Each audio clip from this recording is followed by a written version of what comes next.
today I'm going to talk about loneliness, and I'm going to focus more on the spiritual methods, how to achieve inner state of satisfaction, because there is a vicious cycle. Like if you are lonely, if you feel lonely, you create that kind of emptiness within, and you start scaring other people. People feel that desperation, people feel that pain within a person. And unfortunately, naturally people are attracted to those who are well. And if somebody in a state of sickness, if somebody in a state of pain, normally, rarely, some people will come help and try to connect, but most of the time people try to be away. So I have experienced myself maybe more than around 20 years ago, I experienced a very intense feeling of loneliness. When I was young, I was a new monk, probationary monk. We have a system to be a probationary monk. So I was in one city, and I was doing service, I was doing meditation. I would meet many friends regularly, at least once a week, but many times, actually most of the time, like 4 times a week I would meet. We would have meditation together, we would have some yoga together, and I was very popular. People really loved me. They used to come, and we would talk, we would drink tea, eat something, enjoy. So I was very, very happy. And I was telling my mentor that, Dada, I want to become a monk. And he was telling me, no, you're not ready. I said, what's the problem? Already for 4 years I'm in this probationary state. He said, but you are very popular. Everybody loves you. You have not gone through loneliness. Once you have gone through loneliness, then I will understand that you are ready. So he sent me to another city. And in that another city, I arrived and there was no company at all. First I was expecting that my old friends, they are going to call me, they are going to check on me, how I am, they are going to encourage me, they are going to need me. And very soon I discovered that actually everybody went on and nobody really does need me. So that was one first very painful revelation for me, that actually nobody needs me. And later on, this understanding was very painful. But later on, this very understanding I turned into my advantage. I started to repeat to myself, nobody needs me. Nobody needs me. And that was one very strong relief for me. Because what is happiness and what is unhappiness? Happiness is when expectation meets the reality.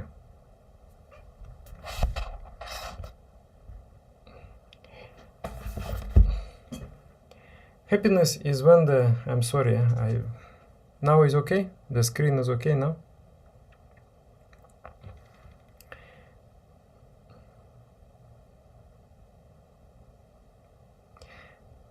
So happiness is when the expectation meets the reality.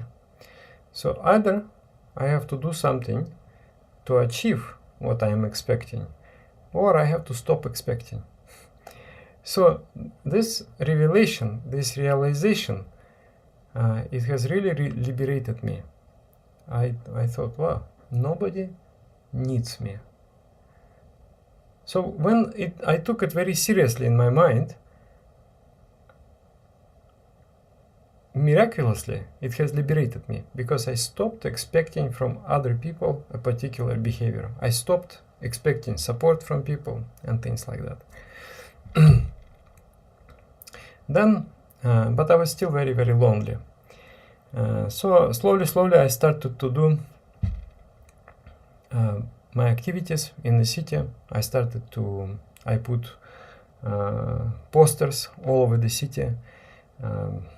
I start to invite people for my yoga classes, meditation classes. I did one big lecture in the city. So slowly people start to come. But I felt still people are there, but I don't have any meaningful connection. I don't have basically friends. I don't have anybody with whom I can speak openly. I could connect. I could be seen somehow. We human beings, we need this simple thing, the witnessship. We want to be witnessed. That's a spiritual need of the human being. So the friendship, relationships is about this, fulfilling this need. I want to be seen. I want to be recognized by somebody. So I was suffering with this pain, like I'm alone. I don't know actually why I was so aggravated. I felt so much pain. And to compensate for that pain, I would buy some candies and I would eat lots of those candies.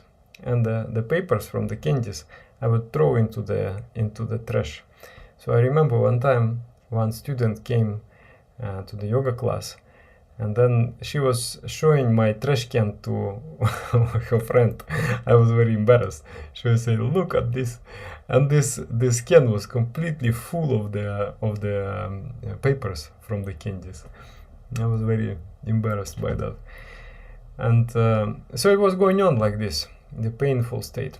So, but one day I did my meditation, and before meditation, I started to sing kirtan. Kirtan is the practice of mantra. And in mantra you sing Baba Nam Kevalam. Consciousness is all there is. So I took guitar and I started to sing. You want me to sing now? I can sing also. So I started to sing, and suddenly I felt, not intellectually, but really with my heart, I felt that I am being witnessed. I am being seen. That there is a consciousness. And this consciousness is constantly there. It is constantly with me. Practically, I am never alone. I am constantly look outside, but I never look inside. I never pay attention to this highest consciousness. I never pay attention to this higher force, which is always with me. So when I start to sing, I felt so great at that moment. And I start to cry. At the same time, I start to cry. So I'm singing, I'm crying, and I'm feeling this connection. That this connection has never been away from me. You know this story, that the man believed in God all his life. And when he died, he saw always there are two footsteps going side by side. But at one point, there was a point of darkness in his life. And he saw only one pair of footsteps. And then he asked God, that was the most difficult time of my life. Why did you leave me? Why I had to walk alone? And then God is replying to him that you have not been ever alone. I was carrying you in my hands. So in that difficult moment, why I will explain now why this story is so true. Because when times are good, you are not actually searching. There is no motivation for the brain to search for spirituality. Something needs to be broken. Something needs to be broken. Really, for the great true spiritual breakthrough, something has to be broken. So normally it is in a time of deep crisis, our brain changes. And then we reach out and we connect with the divine. So this is what happened to me. Because of intense unhappiness, I reached out and I started to connect. So when I have connected, then I start to cry out of joy. This happiness, there was such a joy. And there was such a joy because I knew I am never going to be lonely again in my life. Never it is going to happen in my life. So that incident has given me a lot of courage. So when my mentor came back to the city, and then he was, so how are you? I said, Dada, I'm fine. I tell you my story. We were walking. It was Far East Russia. We were walking, very cold. We were walking to the shop. I was happy to see him. He was happy to see me. So we were walking to the shop, very cold, freezing. And he was asking me, so how are you? I said, Dada, I'm fine. Actually, I'm more than fine. I'm better than ever. He said, yeah, why? I said, I felt very, very lonely. I felt very painful. But at one day, I realized that actually I was never ever lonely in my life.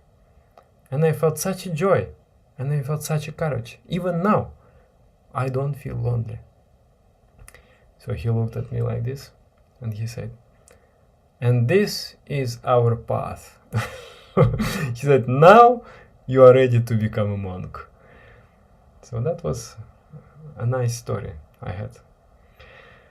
So another thing about connection. The true connection can happen when there is no expectation. When you are very much needy, when you need something, the person becomes an object. The person becomes a source. But you need to perceive a person as a subject. You understand what is object and what is subject. Object is something which you look upon. And subject is something which looks upon you. So when we need something from somebody, it's just like a field. You go to the field to collect the berries. You treat it like this, utilitarian way. But to truly connect, you need to stop treating the person like a subject, like a source of your happiness, like a source of your anything, any resources or anything. You need to start treating person like a subject. From this person, from these eyes, God looks at me. This has to be the feeling, to connect with others. Many times people come to talk with me. Maybe I don't know them. But I will try to make this feeling, this ideation.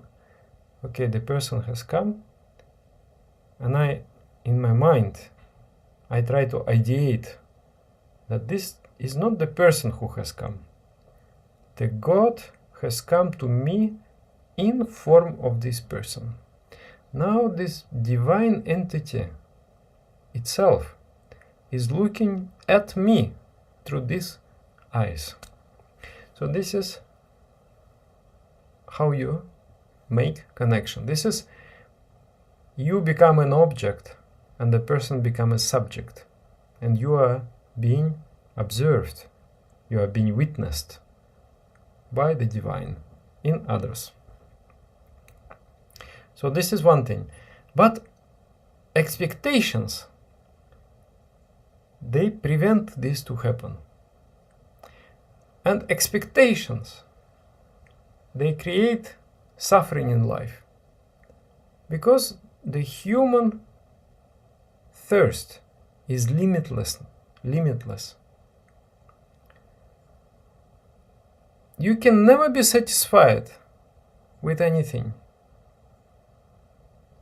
You can be satisfied, then you need more to be satisfied, and more to be satisfied.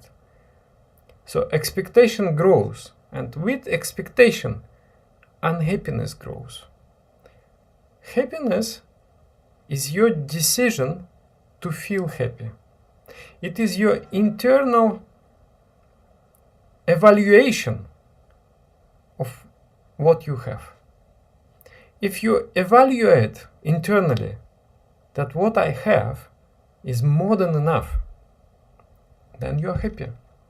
But if internally you decide to feel that you are lacking something, then you're not going to be happy. So there is this principle of santosha. Santosha. Tosha means contentedness. You are contented. Santosha, proper content. Contentedness. So in the state of santosha, what is santosha? Santosha is feeling of contentedness or feeling of happiness with the things that you receive without asking. If you go to achieve, if you go to ask for something and then you receive, you may experience pleasure, but that is not the santosha. Santosha is when you are what you have at the moment in your head, you evaluate it as more than enough. What I have is more than enough. Once you have that kind of evaluation, you start to appreciate your life and you start to feel happy. The moment you start feeling happy, the moment you start feeling joyful, it creates the attraction. There is like a magnetism in the person who is internally happy. It's just our biology. This is how we are made. We are attracted to happy people and we are repelled from unhappy people. I think it makes sense. It is a good mechanism in us.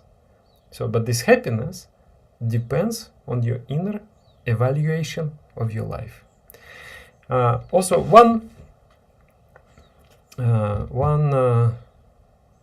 line spoken by my guru really encourages me and helps me with my life.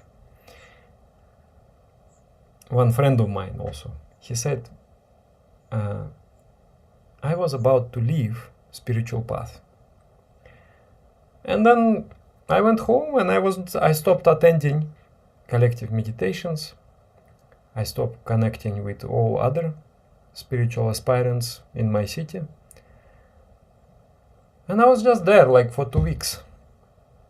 And I was somehow, for some reason, I don't want to go. Something was unsatisfactory to me. I felt like I don't want to be again with these people. So he said, my mentor has come to my house and he whispered in my ears only one sentence. And that sentence has completely changed my mind. And I never experienced that kind of unhappiness anymore. What was that sentence?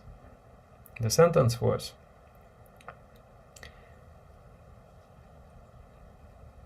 you are indebted.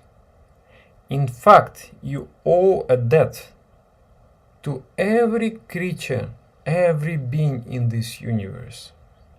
But you should remember, nobody owes anything to you. You owe the debt to every creature of this universe. Actually, your existence totally depends on others. Like even, for example, I want to drink water. It is so trivial. I drink water every day. But where is my gratitude? The water comes from the tap. Somebody had to create the pipeline. Somebody had to purify the water. Somebody had to create electricity. Somebody has to build my bottle, the water bottle. So many people, maybe thousands of people had to work for me to be able to make this gulp of water. So, do I owe the debt? Of course. Of course. I enjoy my comfortable life because of other people. Am I indebted to other people? Yes, I am. Does anybody owe anything to me? No. So, once you make this kind of mindset, you do not have expectations anymore. And when you do not have expectations, you do not have unhappiness.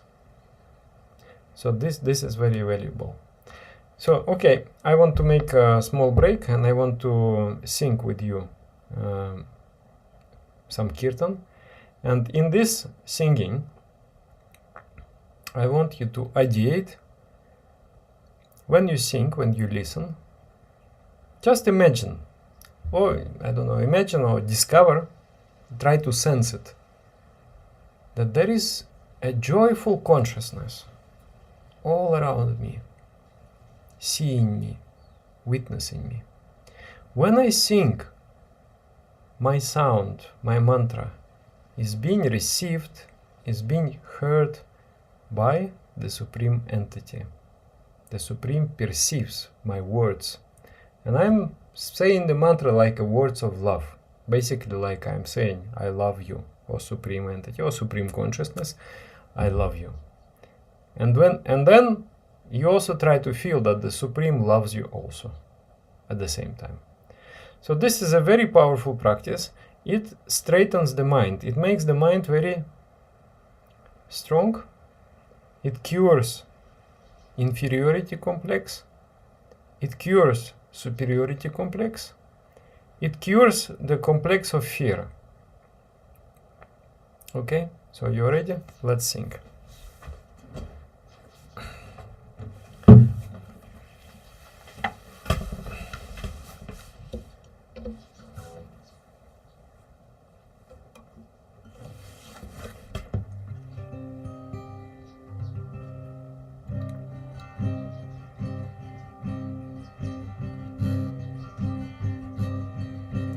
Bambanam Kevalam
Okay, so would you connect? So this, it takes some practice, but once you start paying attention, you can start feeling this connection also. So one side of our attitude is expectation. It is very natural. We expect things from other people. And we always expect more. And doesn't matter how much other people give to us, we get accustomed. They can give us for a long time. But one moment they don't give, then we will notice. So this expectation. On the other hand, there is love. So love is the different approach. Love is what you want to give to others. Expectation is what you want to get from others. And love is what you want to give to others. So loneliness is based on expectation, on suffering, inability to connect with others. You expect, you do not treat person like a subject, you cannot connect. And love is different. You do not expect, you want to give to others, and you want to perceive person as a subject. Divine being in form of this person has come to me, to my life, and I am interacting with this divine entity. So the process of towards connection, it goes through, first you are dependent.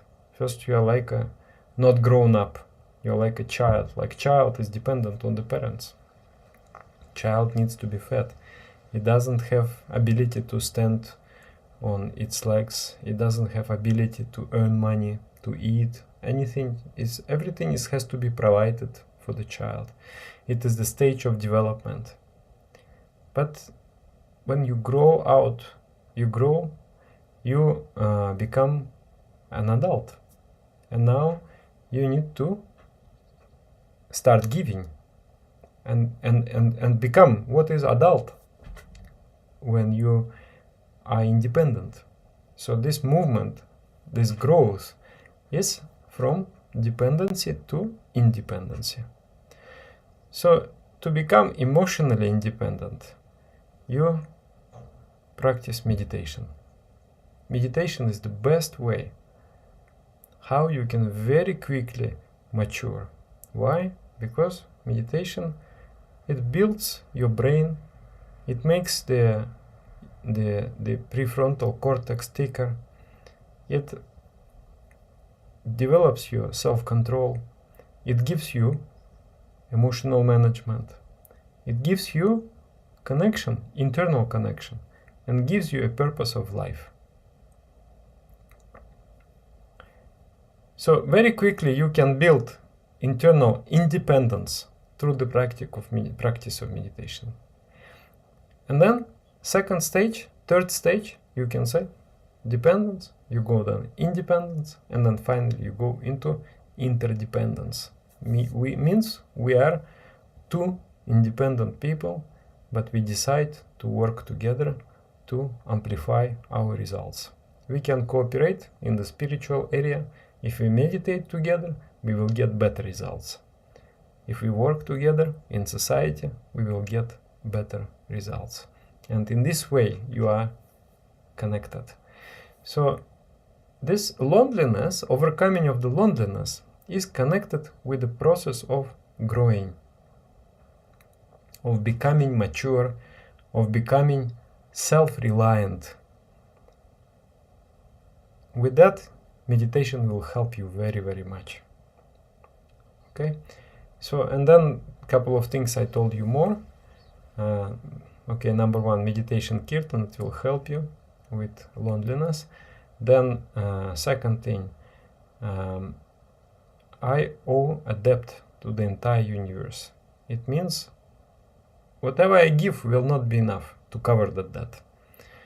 Means what I give, I am returning the due things.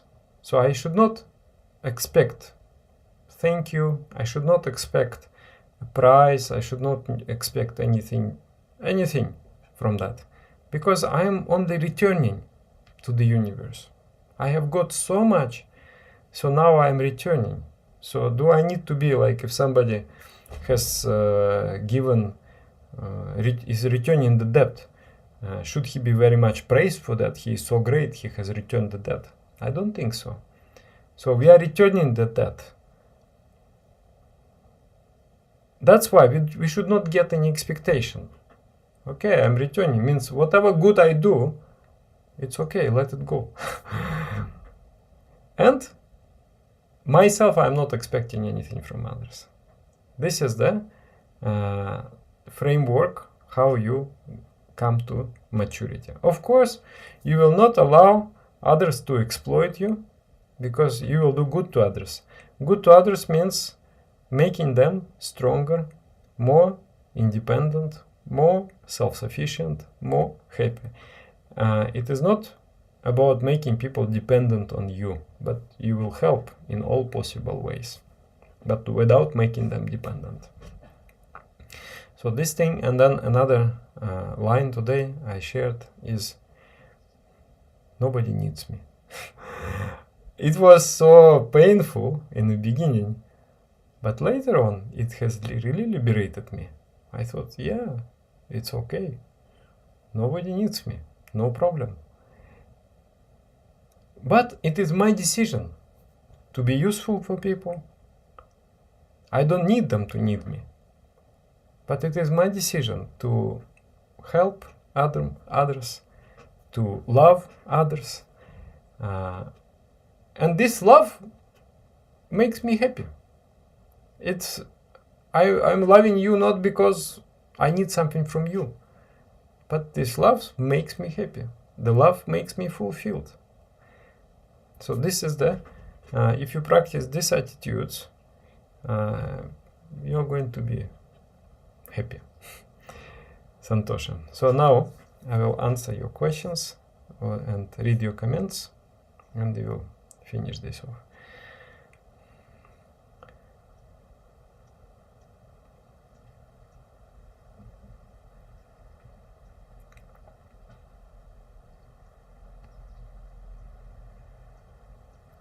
So I need to go out of my comfort zone to connect with spirituality. Wow.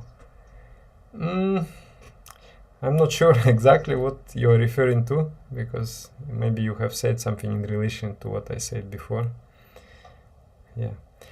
I used to do meditation by gazing in the forehead, in between the eyebrow.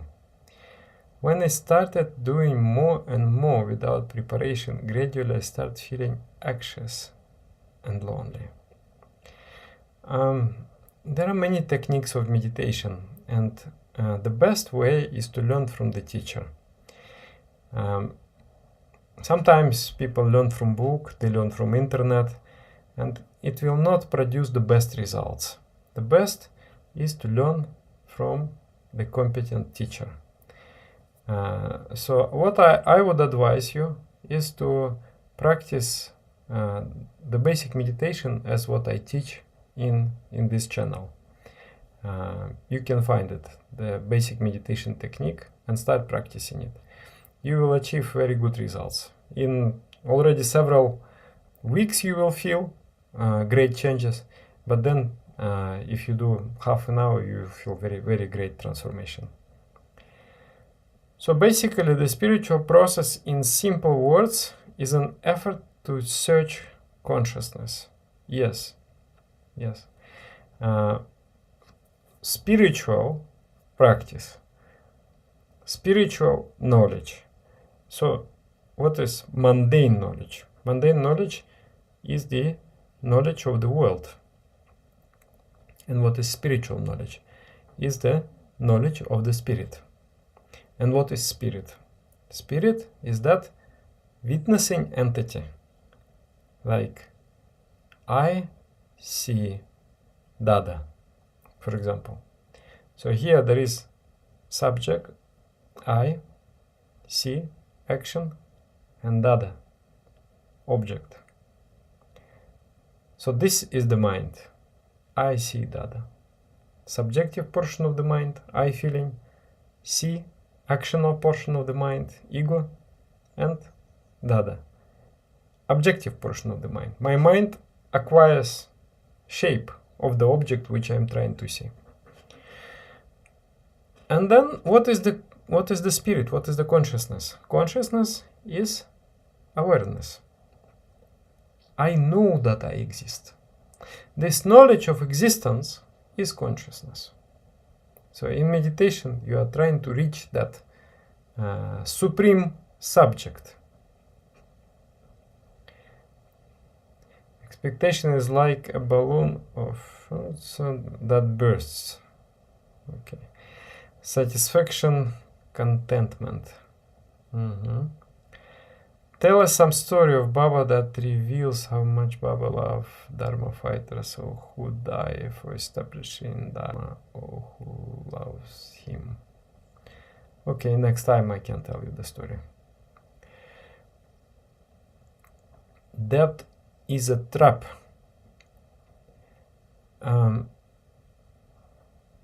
It's just the way of things are.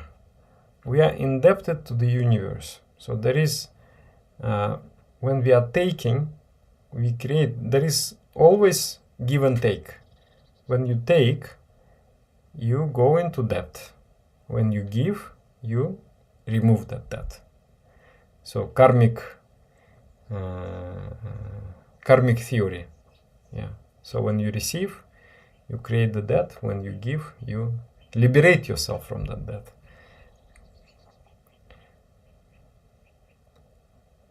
Everything is mind, subject, object, but your subject is mind, not mind's subject. No.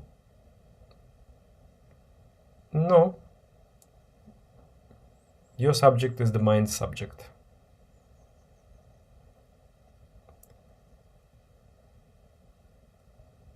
Expectations are disappointing. Yes. Dada, don't do meditation without Dada guidance. Contact nearby Dada, then do meditation. Share all what you feel after the meditation and always reveal what you feel at least every 3 months. Yes. So, any more questions are there?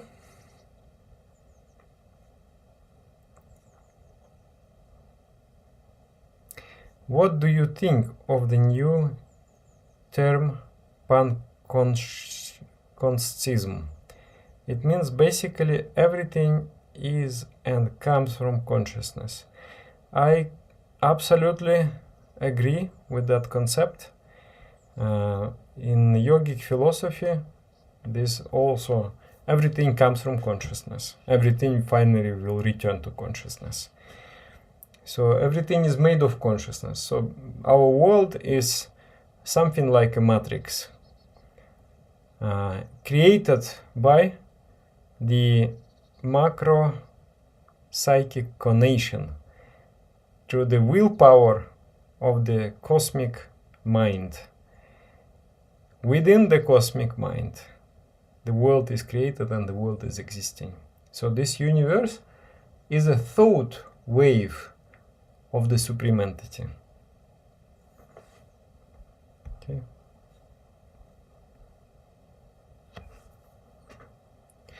All right, so I answered all the questions.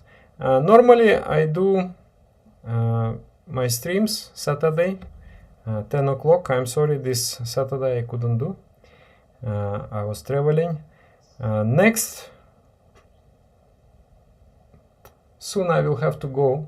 I just came from United Kingdom. I was there for 1 day. I have initiated 2 brothers, very nice, very bright brothers.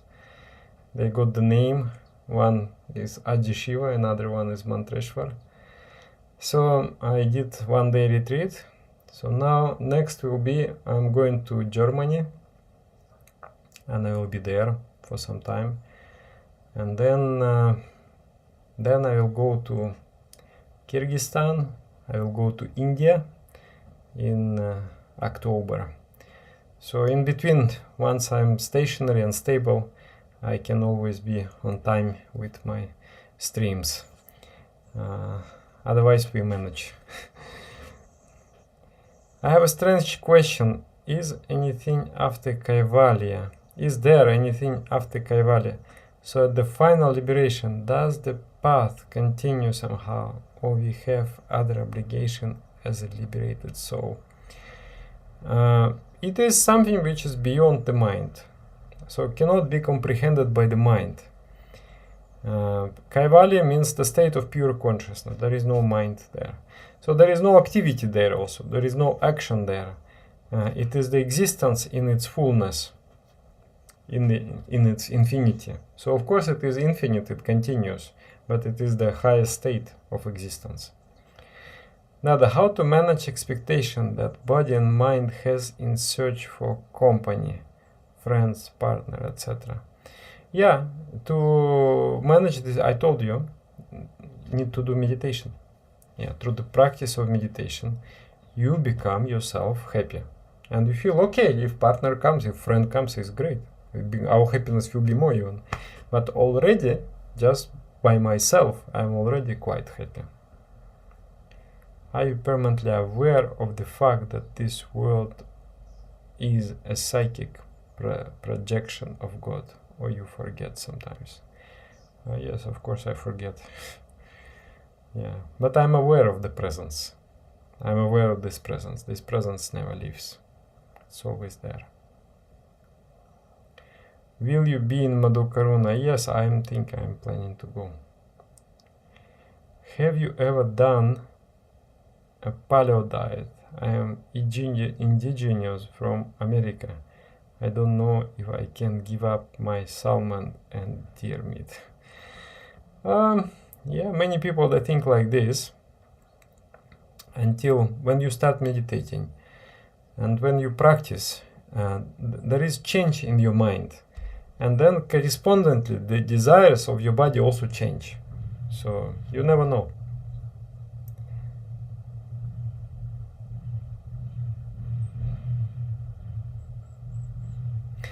Okay, so namaskar.